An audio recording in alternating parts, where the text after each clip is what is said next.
உண்மையான காதல் என்று ஒன்று உள்ளது. காலம் கடந்து போன பின்பு மண்ணில் வாழ்வது. காலம் எந்த கைப்பிடிக்குள் மாட்டிக்கொண்டது. காதல் என்னை விட்டு விட்டு எங்கு சென்றது.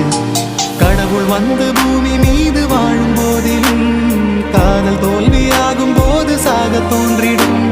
காதல் இன்றி பூமி மீது வாழ நேர்ந்திடும். கொஞ்ச நேரம் கூட நரகம் போல மாறிடும்.